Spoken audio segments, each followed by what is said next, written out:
Puji nama Tuhan Yesus Kristus. Saya ucapkan selamat hari Natal tahun 2022.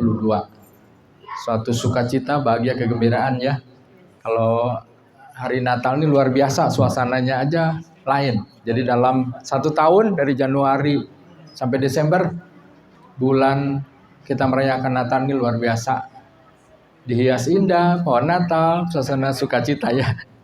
Kita merayakan kelahiran Tuhan kita, Tuhan Yesus Kristus Raja segala Raja yang sudah datang lebih kurang 2000 tahun yang lalu ke dunia ini ya.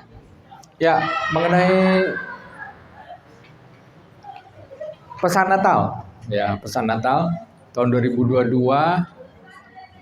beberapa hari lagi kita akan masuk ke tahun 2023. Ingat Mazmur 23. Di situ adalah gembalaku ya, Tuhan gembala yang baik. Ingat selalu ya kepada Tuhan. Oke, pesan Natal yang pertama yaitu tetap tinggal tenang walaupun dalam keadaan sulit atau sukar ya. Ini satu kesaksian, ada seorang ibu kepala sekolah punya anak laki-laki. Mereka berkesempatan ke tanah Israel, ke tanah perjanjian. Lalu rombongan itu masuk ke mall di Israel, ada 7 lantai. Ya, jadi ibu dan anak ini mau masuk lift. Anaknya yang cowok ini langsung masuk ke lift, ibunya kan mau nyusul. Pintunya udah nutup. Si ibu ini mau nahan tangan pun udah tutup. Wah, panik dong. Anak kecil di lift sendiri, nanti gimana? Nangis. Sendirian, si ibu ini panik. Dalam kepanikan dia naik ke lantai 2. Pintunya masih ketutup, nggak ketemu juga. Lalu ada rombongan. Apa bu? Oh, diceritakan kejadiannya. Oh, tenang. Ayo kita ke lantai 7. Mereka semua ke lantai 7. Nah, si ibu ini dengar suara Tuhan. Kenapa kamu tidak percaya, panik? Tetap tenang, kata Tuhan. Kenapa kamu nggak minta pertolongan Tuhan, minta aktifkan malaikat. Ya, malaikat itu untuk menolong kita, untuk melayani kita. Lalu sampai ke lantai 7 di lift itu, akhirnya pintu lift terbuka, ada keluar satu ibu ngucapin bahasa Inggris, terus ada yang ngucap Yehuda. Lalu si ibunya akhirnya masuk ketemu anaknya kan. Anak ini namanya Yehuda. Yehuda, kamu tadi kasih tahu nggak namanya ke Oma ini, nama kamu Yehuda? Enggak. Terus kamu ditanyain nggak sama Oma ini, nama kamu siapa? Yehuda, enggak. Nah, itu kita percaya itu malaikat Tuhan. Bisa tahu namanya Yehuda.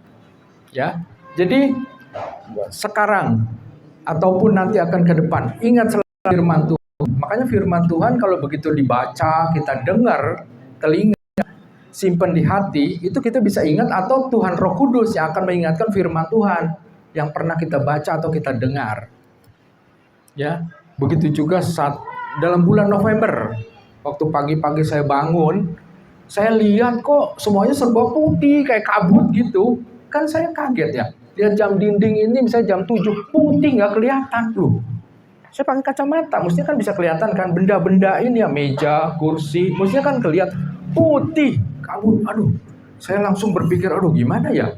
Saya naik motor nanti kan di jalan pasti nggak bisa lihat orang-orang dong jalan. Saya bisa ketabrak-tabrak. Aduh. Terus saya ada janji lagi sama teman komunitas Kompria mau pergi. Aduh, saya sempat hubungi teman. Aduh, saya nggak bisa nih, mata saya nggak bisa lihat putih. Kayaknya saya nggak bisa ikut komunitas itu.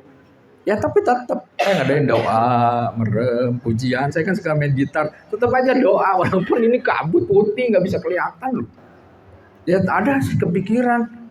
Waduh, saya nanti kerja gimana, mau pergi ke sana kemari pasti nggak bisa, tinggal di rumah terus dong. Habis putih nggak kelihatan.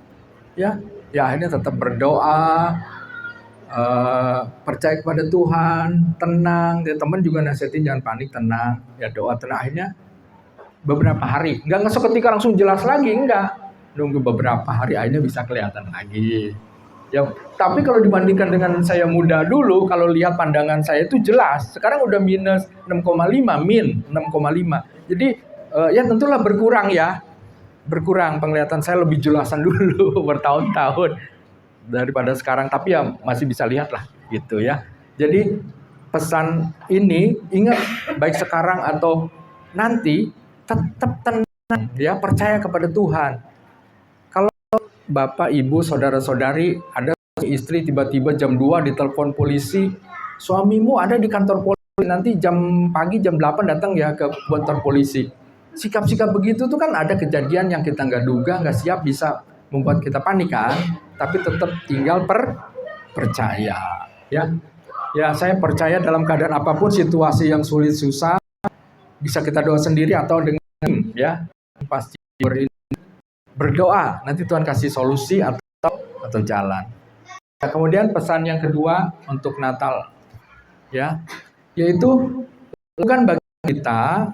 Nah, untuk satu koreksi itu di pihak manusia, jangan di pihak Tuhan. Tuhan selalu benar, nggak mungkin salah, ya. Jadi ada satu bapak, ya, bapak ini kan datang menghadiri KKR, datang hamba Tuhan, khotbah, itu lalu dimuatkan dalam waktu 3 bulan ke depan kamu akan punya kapal, kamu akan menangkap ikan, kamu akan bisnis ikan. Wah, senang, puji Tuhan, ya. Apa yang dilakukan oleh bapak ini?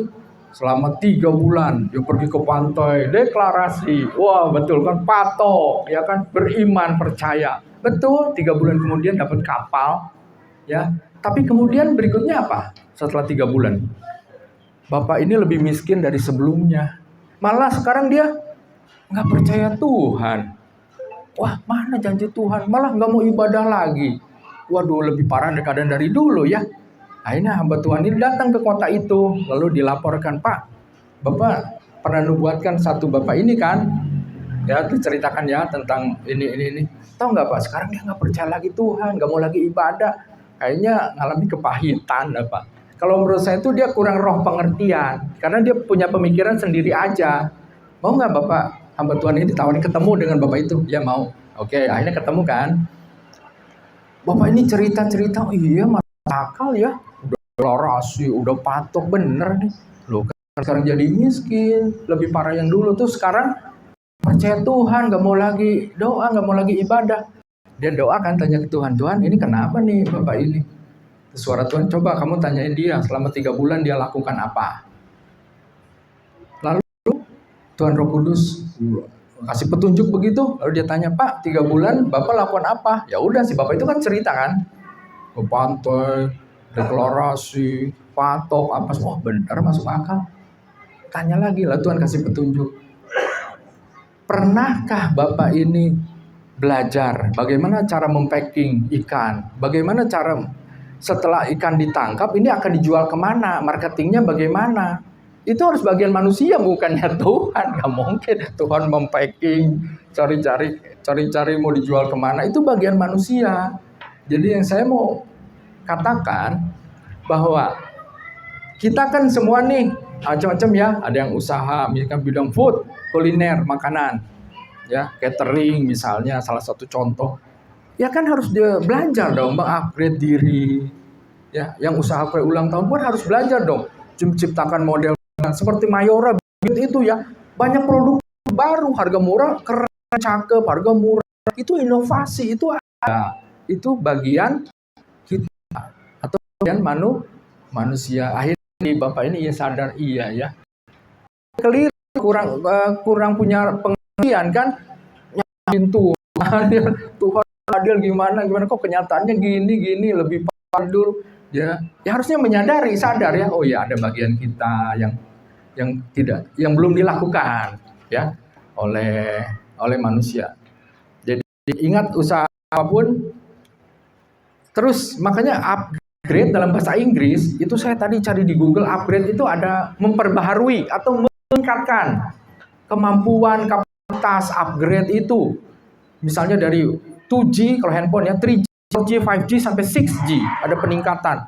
Ya kan? Ada handphone versi 1, 2 terus ada peningkatan. Upgrade itu kalau dulu mulai dari pager, lalu Nokia jadul, BlackBerry, Android. Malah sekarang tuh nanti akan kalah lagi, atau ada X-Space handphone juga, itu pakai tenaga surya, bisa dicas cuma 10 menit udah penuh, di mana mau di hutan, di mana pakai satelit. Jadi kedepannya lebih canggih, lebih hebat lagi. Ya kita tuh upgrade, ada upgrade secara roh, secara rohani, upgrade juga Ya pekerjaan, kegiatan kita, pembaharuan, yang disebutnya pembaharuan pikiran, semuanya jasmani dan rohani harus di upgrade lah ya. Terus pesan yang ketiga, perkokoh perkuat iman Bapak Ibu Saudara. Mengapa begini? Karena di NTT di Sumba itu satu gereja yang asalnya penuh, kok tinggal separuh, kemana nih separuh lagi? Jadi satu daerah di NTT ya, Nusa Tenggara Timur, itu aneh ya, satu daerah ini satu rumah nih, bagus, ada tembok, cat, tapi cakep ya, bagus. Sebelahnya kok gubuk, cuma bambu, udah reot, udah ini, bagus lagi, keren, bertingkat dua. Kok ini kok jelek, kok satu daerah ini bisa macam-macam beda. Kenapa begitu? Karena kalau disodorin, kamu mau pindah iman, percaya nggak? Beralih dari Kristus nih, dapat subsidi, dibangun rumah apa. Kalau nggak mau, ya udah nggak dibantu, rumah begitu aja, gubuk. Pantesan beralih. Wah, yang ini terpikat. Pengen rumah bagus, nggak tahan miskin, beralih. Waduh, terus akhirnya ada tuh penjaga pastori gereja gitu, bapak-bapak. Pak, bapak nggak mau beralih juga? Saya kaya dalam Tuhan. Walaupun rumah nggak bagus, bilik itu, tapi bapak ini kaya akan rohani. Tuhan Yesus itu kaya lebih dari cukup. Jadi dia tidak memandang materi yang dilihat. Ya, dia hanya memandang Tuhan Yesus. Iman itu harus terus kokoh kuat sampai kapan sih? Sampai akhir menutup mata, ku kan tetap setia. Ya diproses terus sampai menutup mata, sampai akhir kita, ya kan? Proses berlian itu dari batu diasah, digosok sampai mengkilap, atau emas pun dibakar, dilebur. Ya kita pun diproses kan, supaya sabar, jangan cepat marah, ya kan? Punya pengertian. Diproses Tuhan. Kita yang lebih kenal tahu kekurangan kita diri sendiri, orang lain belum tentu tahu. Saya rendungan, kekurangan saya ini, kelemahan saya ini sendiri-sendiri. Koreksi sendiri-sendiri, yang tahu orang belum tentu tahu. Nah, disitulah ya kita diproses. Bentuk maunya Tuhan apa? Menjadi dewasa dalam Tuhan, pemimpin Kristus, kuat seperti burung Raja Wali. Itu pemrosesan dari Tuhan, ya. Jadi memperkokoh iman saudara mulai sekarang dan seterusnya, sejak dari Natal, nanti tahun baru 2023, sampai terusnya, sampai Tuhan Yesus datang pengangkat, atau sampai akhir zaman kita menutup akhir di bumi ini. Belum saudara kalau pernah dengar Lydia Nur Said, dengar artis yang dulunya penyanyi nyawi, sekarang penyanyi rohani, itu sampai banyak ayah kandungnya ngeluarin samu golok mau bunuh dia. Saat ini sang Tuhan Yesus, kamu selamat, saya bunuh. Kalau kamu tidak membunuh papanya Si Lydia Said bilang apa? Dia doa, Tuhan, kalau saya mati, dia udah percaya sama Tuhan, kalau saya mati, saya tinggal bersama Engkau di sorga. Kalau saya belum mati, pertemukan saya dengan suami saya. Dia seminggu baru married dengan suaminya. Udah papa udah muka gemeteran, udah pasti dibunuh pakai samurai. Udah doa gitu, tiba-tiba apa? Dari dalam keluar, itu adiknya si Pak ini nahan tangan. Lydia kabur lagi. Lydia kabur. Akhirnya lari, loncat tembok akhirnya selamat Itu waduh. Itu bahkan kalau saudara tahu Bapak Yusuf Roni, tahu ya Bapak Yusuf Roni, itu kan di penjara tuh bertahun-tahun. Itu diberi surat nih, tanda tangan mau nggak? Kalau kamu tanda tangan, jangan bebaskan, nggak lagi di penjara, lepas dari penjara, tapi kamu jangan memberitakan Tuhan Yesus lagi, jangan kabar Injil ya. Ke luar negeri, begini, bebas dari penjara.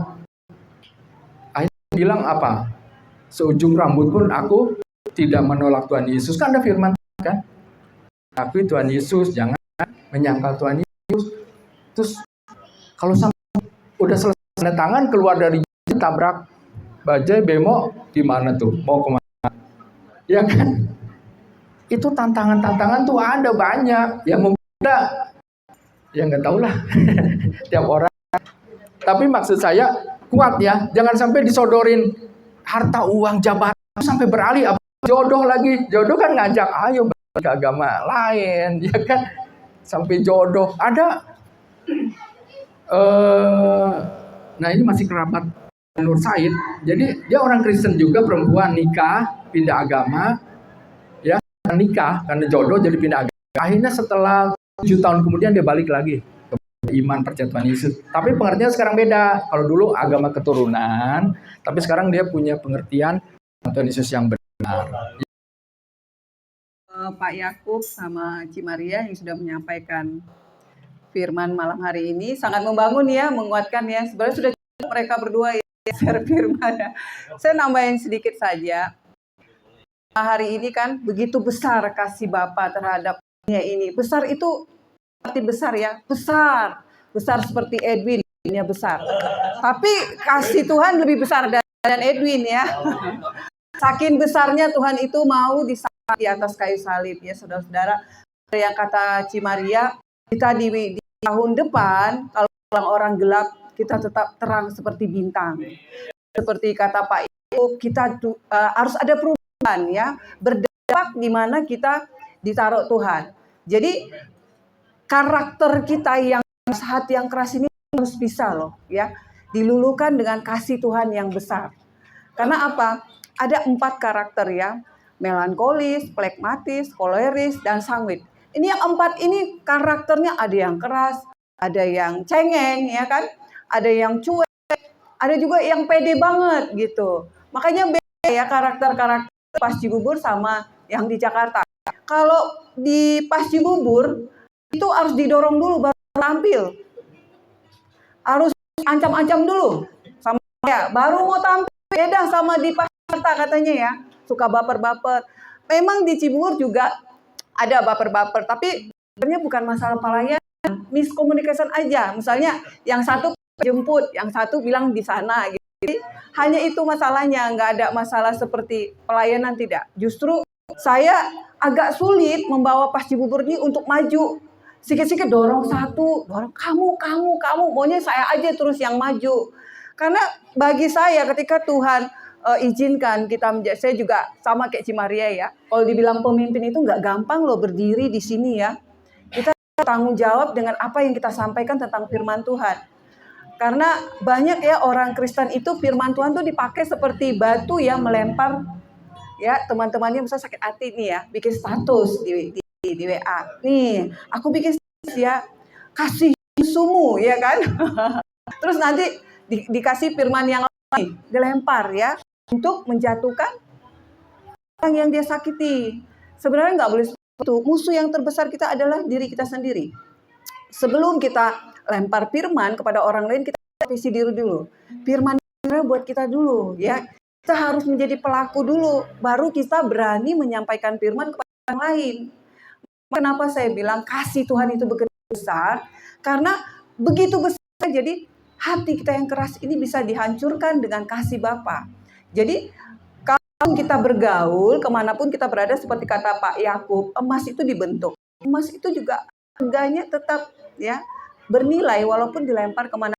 Mau kita di pergaulan buruk ya, mau kita di pergaulan yang baik, kita tetap bernilai terang seperti kata Cimaria.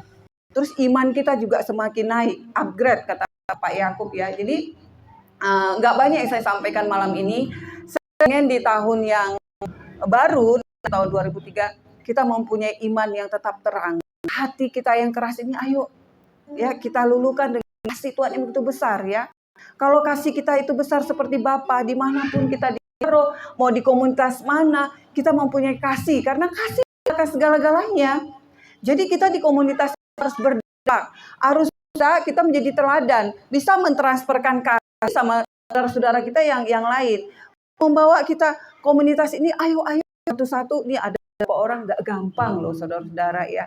Jadi di sini saya banyak ujian hati ya, bagaimana mereka ini juga mengambil apa yang ada dalam diri saya, maksudnya yang baik ya, dan saya juga pasti ada yang buruk, karena kita nggak ada yang sempurna. Jadi di dalam komunitas ini, di dalam pergaulan ini, ambil yang baiknya, buang yang buruk.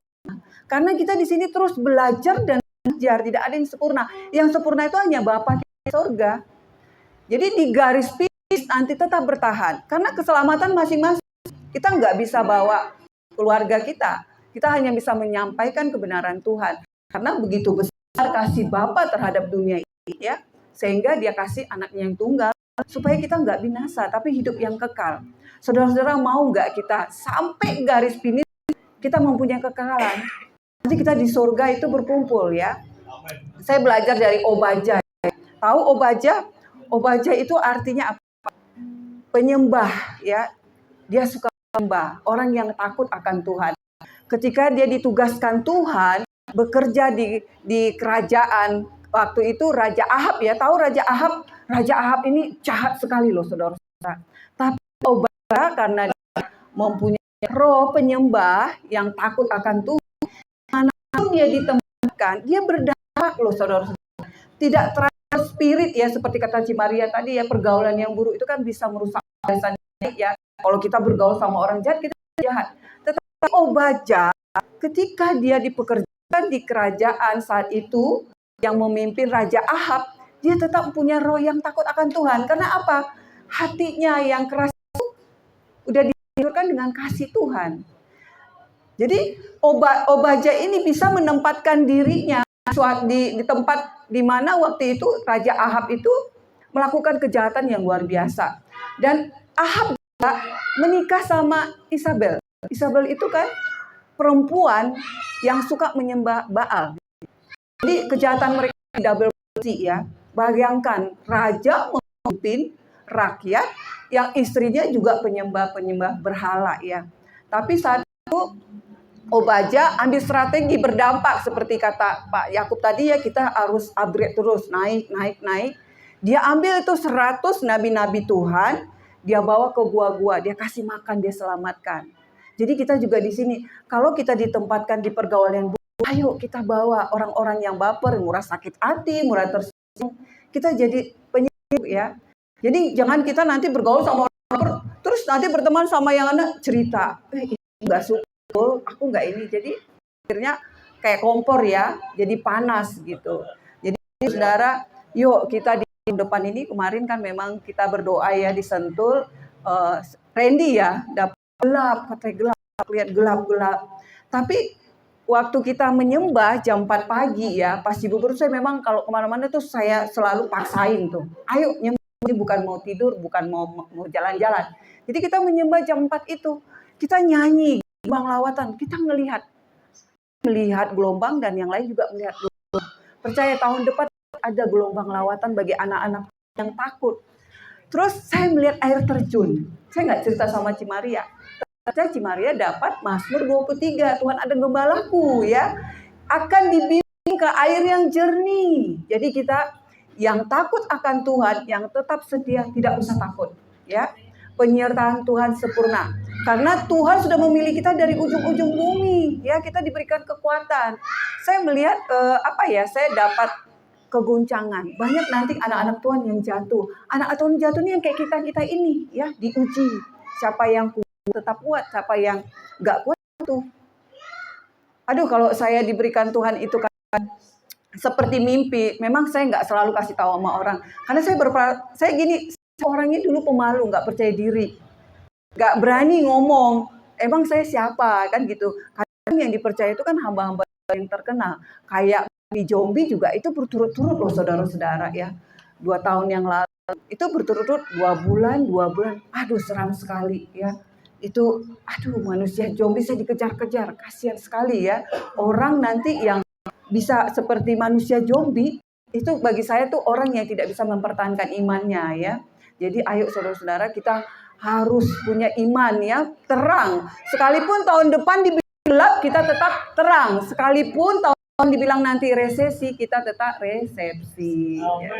Puji nama Tuhan, hanya itu yang bisa saya sampaikan.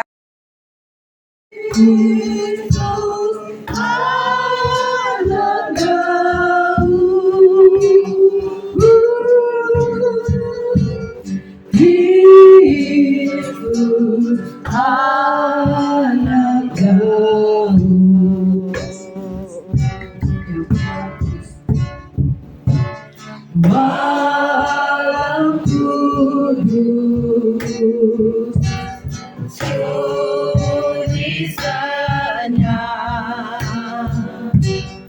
bilangmu